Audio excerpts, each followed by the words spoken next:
Assalamualaikum warahmatullahi wabarakatuh. Bismillah, salatu wassalamu ala rasulillah wa ala alihi wa man walah, la hawla wa la quwata illa billah. Pemirsa, bagaimana kabarnya? Semoga senantiasa dalam keadaan sehat walafiat. Kita berjumpa kembali di podcast. Kali ini akan kita bincang-bincang seputar pondok pesantren. Pondok pesantren sebagai tempat menuntut ilmu agama atau malah pondok pesantren menjadi agama itu sendiri.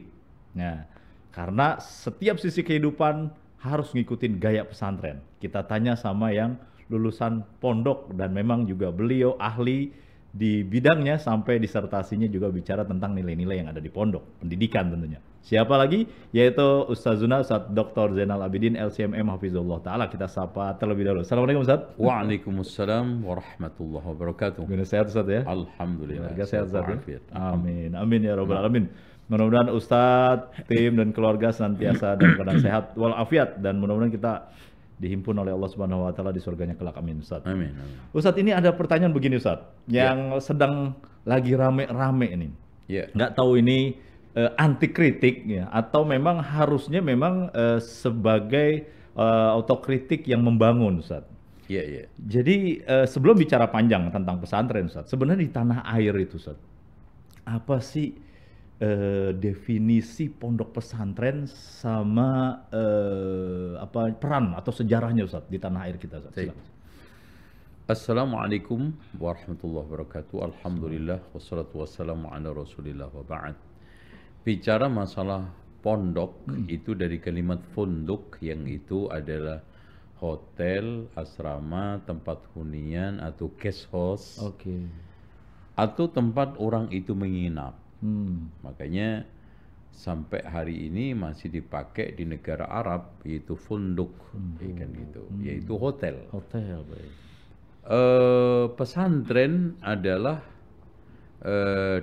dari kalimat santri. Pesantren itu dari kalimat santri, yaitu murid yang belajar, siswa yang belajar di pondok itu. Baik. Kata sebagian orang santri itu dari kalimat cantrik, yaitu calon-calon pengganti dalang kalau di dunia pewayangan. Oke. Berarti pondok pesantren ini kalau menurut versi ini diadop dari kehidupan belajar mengajar, menimba ilmu di kalangan orang-orang Hindu yang tidak lain adalah Mandala. Baik. Tetapi Surya Mansur tidak percaya dan tidak menerima bahwa pondok pesantren ini satu model pendidikan yang mengadopsi dari orang-orang Hindu. Kata dia sampai hari ini orang Hindu nggak pernah punya pesantren kilat. Kan gitu. Dan tidak populer di kalangan mereka pesantren kilat. Bahkan para pakar ahli sejarah Islam, terutama yang menulis, membahas tentang pondok pesantren itu lebih mengadopsi sistem pendidikan dua, yaitu zaman Rasulullah Sallallahu Alaihi Wasallam, yaitu ahlus suffah, yang murid-muridnya sangat berlian, diantaranya adalah Abu Hurairah dan yang lainnya. Kemudian satu lembaga pendidikan di mana lembaga pendidikan ini sistemnya diadop oleh dunia barat sekarang, yaitu madrasah nizamiyah, yang didirikan oleh Nizamul Muluk pada zaman Salahuddin setelah Salahuddin Al-Ayyubi ya. Nah, madrasah ini terkenal Syafi'iyah. Baik. Bahkan menjadi benteng mazhab Syafi'i. Yang inilah saya anggap itu titik kelemahannya, hanya orang-orang Syafi'i yang boleh sekolah di situ dan mengaktualkan mazhab Syafi'i. Sehingga dalam tanda kutip memunculkan asabiyah madhabiyah, kan gitu. Nah, orang-orang yang pernah menjadi direkturnya itu sangat hebat.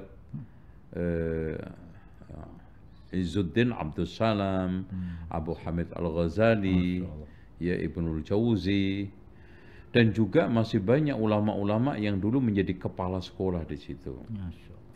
Dan ini sistemnya adalah menginap, tinggal di situ, dan muridnya itu tidak kurang tidak lebih dari 300, dan masing-masing kelas itu diampu oleh satu dosen, 2 guru besar pengampu. Baik.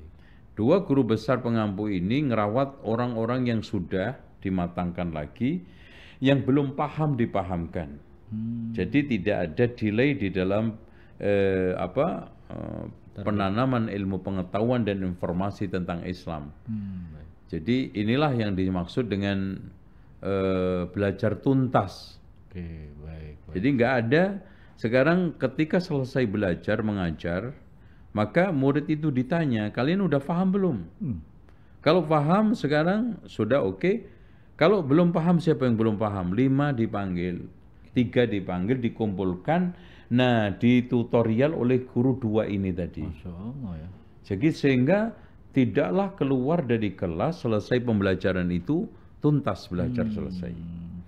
Nah, inilah yang paling matching, paling mirip dengan model pondok pesantren, bukan dari Mandala yang telah disinyalir oleh sebagian ahli sejarah itu. Ini masalah pondok pesantren. Wallahu a'lam. Baik Ustaz, kalau kita bicara tadi berarti sebenarnya hakikat atau fungsi atau tujuan dari pondok pesantren ini apa sih Ustaz sebenarnya? Ya, tujuan pondok pesantren itu kan ada 3. Ya, visi misinya adalah 1, transformasi dan transmisi ilmu pengetahuan. Dan itu mencakup agama dan umum, dan zaman dulu tidak ada dikotomi. Kedua, merawat tradisi Islam dari akidah, akhlak, muamalah, ubudiyah, itu diajarkan sehingga menjadi praktek dalam keseharian, merawat tradisi Islam. Nah, yang ketiganya adalah mencetak ulama atau peneliti. Itu. Ini yang dilahirkan oleh Al-Madrasah Nizamiyah di Baghdad ketika itu, dan juga Ashabus Suffah. Jadi pendidikan itu kalau nggak menghasilkan ulama, ya menghasilkan peneliti. Jangan menghasilkan orang awam, gitu kan gitu. Yaitu namanya bukan pendidikan. Gitu. Ulama dalam tanda kutip, peneliti dalam tanda kutip pada sektornya masing-masing. Nah, ini kalau kita berbicara masalah tujuan pondok pesantren. Jadi bagaimana pondok pesantren itu bisa pertama menjadi transmisi dan transformasi ilmu pengetahuan umum dan agama. Makanya mata pelajaran agama itu sangat seimbang dengan umum, dan umum seimbang dengan agama, satu dengan yang lainnya saling simbiosis, terintegrasi dengan baik. Gitu ya. Nah, yang keduanya merawat tradisi Islam. Jadi makanya pondok pesantren itu adalah benteng akidah.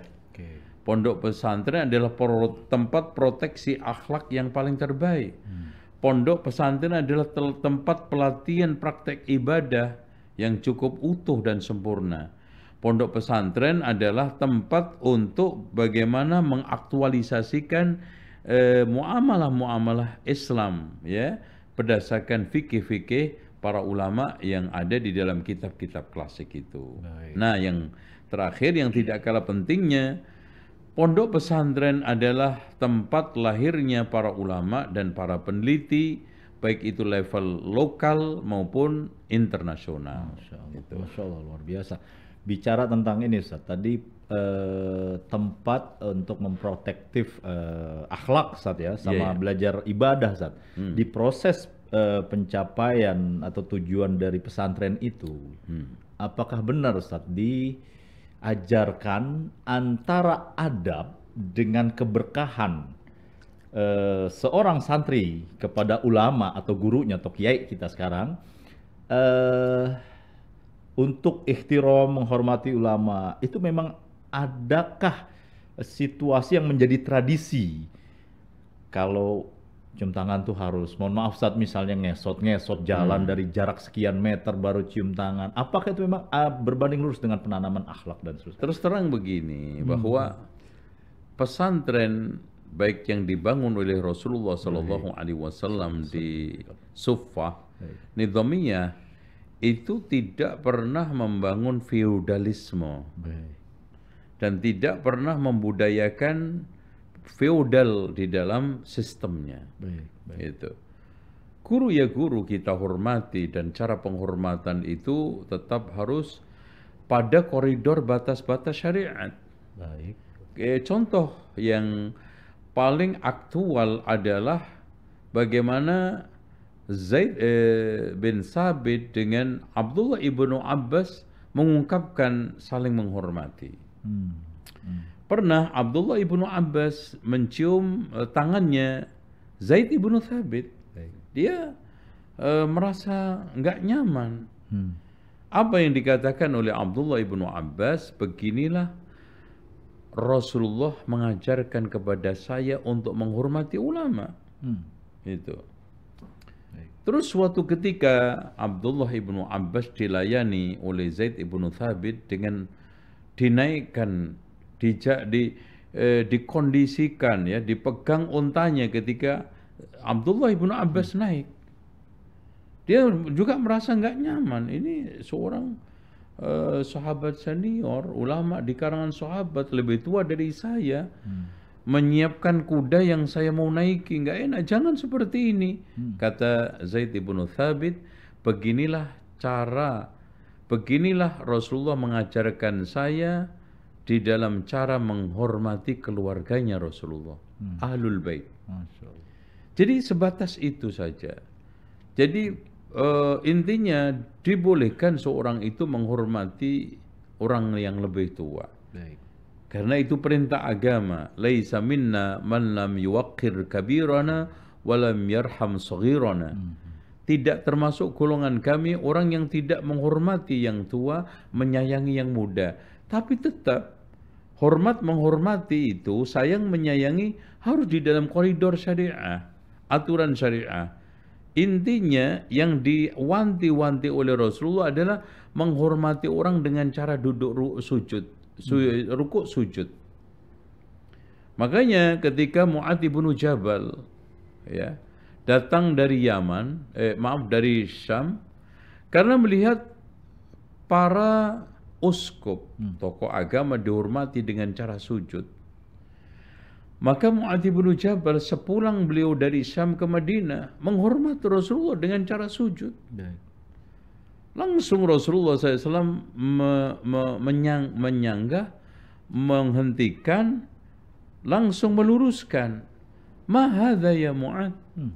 Apa-apaan ini semua wahai Mu'adz? Mu'adz berargumentasi. Tidaklah sahabat itu melakukan sesuatu pasti ada landasannya. Itu soal salah benar nanti yang meluruskan Rasulullah. Ya Rasulullah, saya melihat tokoh-tokoh agama di Syam itu dihormati dengan cara seperti ini. Engkau lebih mulia daripada mereka. Otomatis lebih berhak saya hormati dengan cara sujud daripada mereka menghormati tokoh agama itu.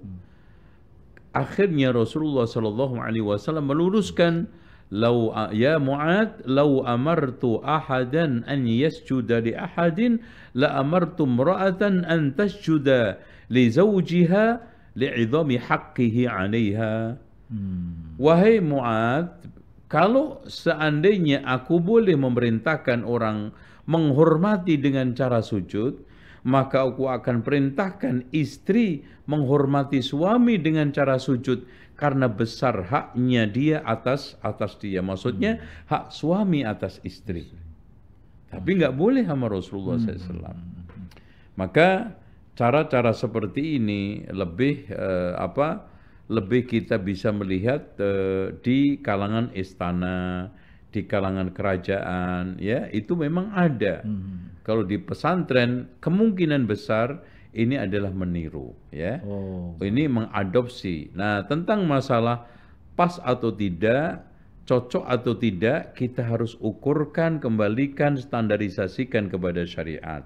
Intinya, wa'lamu anna fikum Rasulullah law yuti'ukum fi katsirin minal amri la'anittum. Itu kalau seandainya Rasulullah itu mengikuti kalian, keinginan kalian, tradisi kalian, kecondongan kalian, nafsu perasaan kalian, maka rusaklah, la'anittum. Makanya harusnya kita mengikuti Rasulullah, Rasulullah mengikuti syariat. Rasulullah kita ikuti di dalam menerapkan syariat, maaf. Faktanya, apakah ada pernah sahabat menghormati Rasulullah dengan cara seperti itu? Ya. Itu. Faktanya, apakah ada di antara sahabat menghormati Abu Bakar, Umar, Utsman dengan cara itu?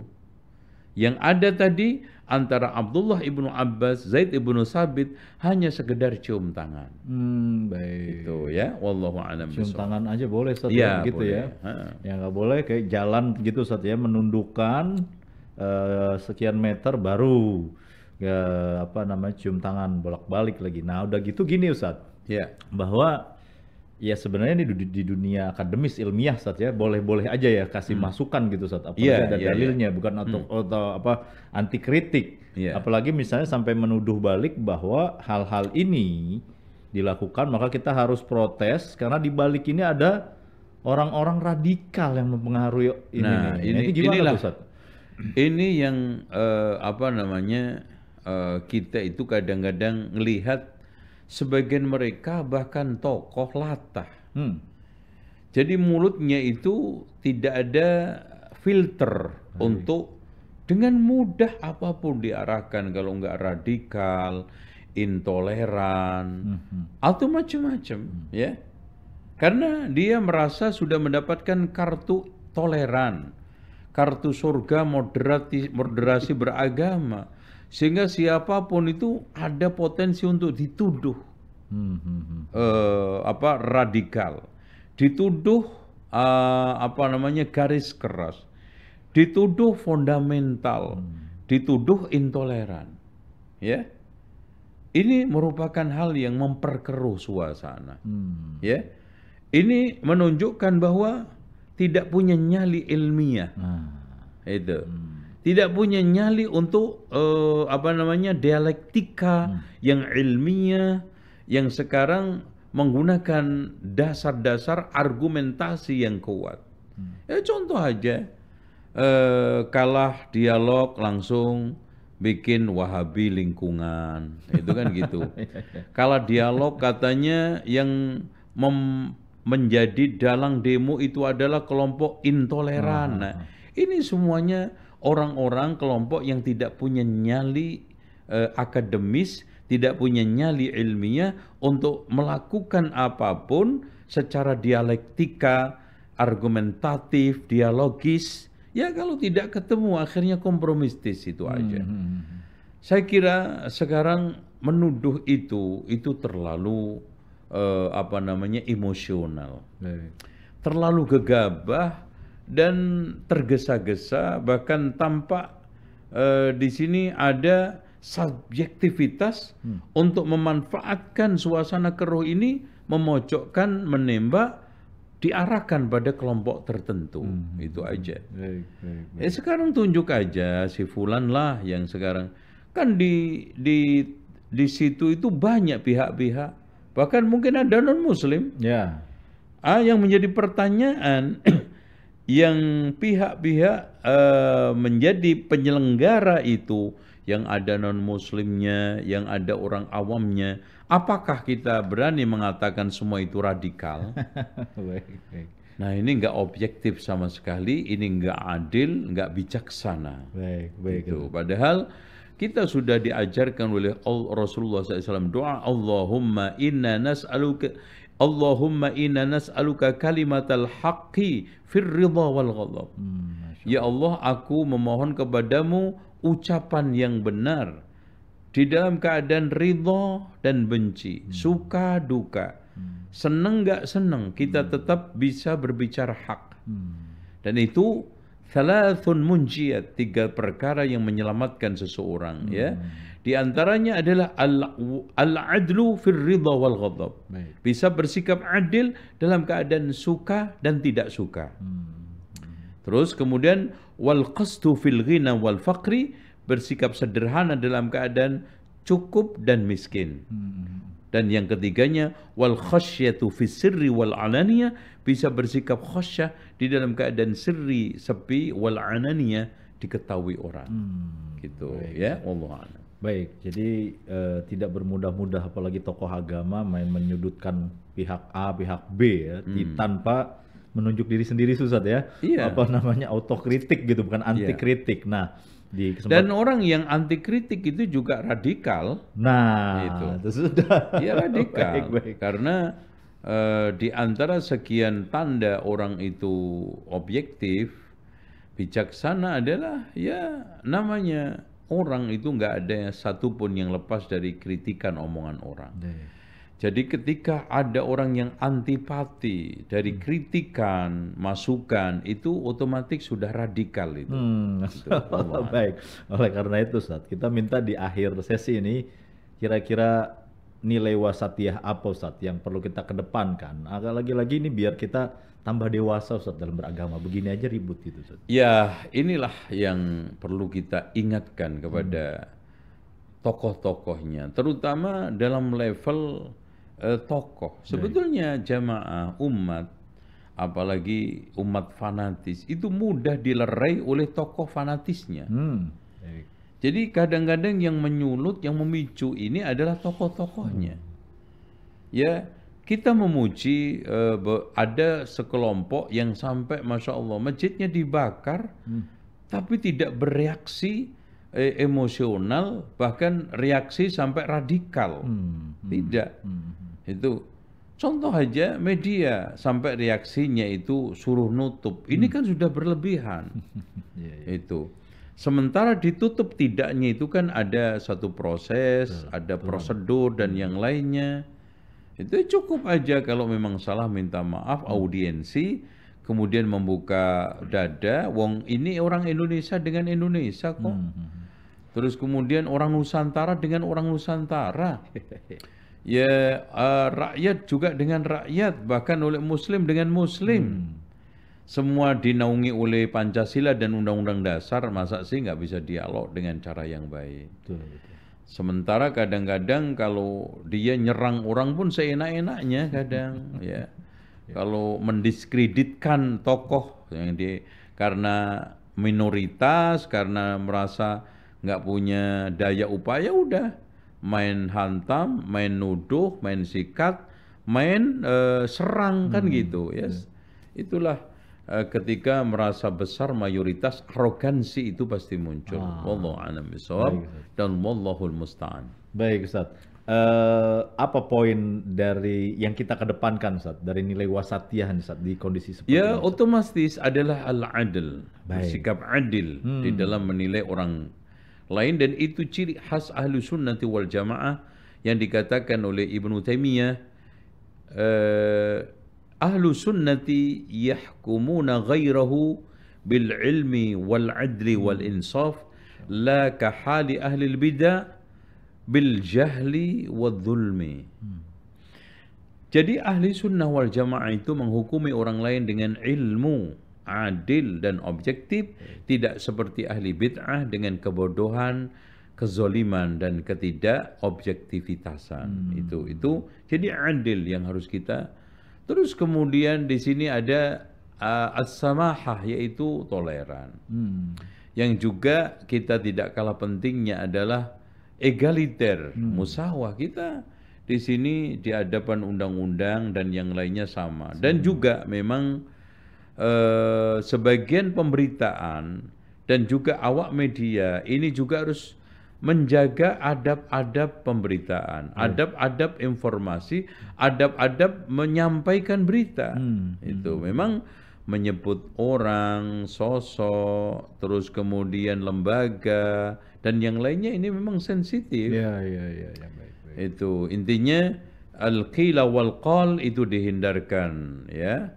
Terus kemudian Yang berikutnya wa idha'atul mal, menyanyiakan harta, juga ya membuang-buang duit. Nah, wa kathratus soal, mengada-ada pertanyaan, mengada-ada sesuatu supaya hanya sekedar viral, ada tambahan sentimen dari jamaah, dari pengikut, viral, dan yang lainnya. Ini juga harus dihindarkan. Karena orang itu juga punya hak privasi dan juga nama baik untuk tidak dilecehkan. Wallahu a'lam bishawab. Masya Allah, menarik sekali pemirsa. Dimanapun berada, objektif, dan insya Allah kita kedepankan moderasi beragama atau dewasa dalam beragama. Kita ketemu lagi pemirsa di tayangan berikutnya. Kami yang bertugas mohon undur diri. Wassalamualaikum warahmatullahi wabarakatuh.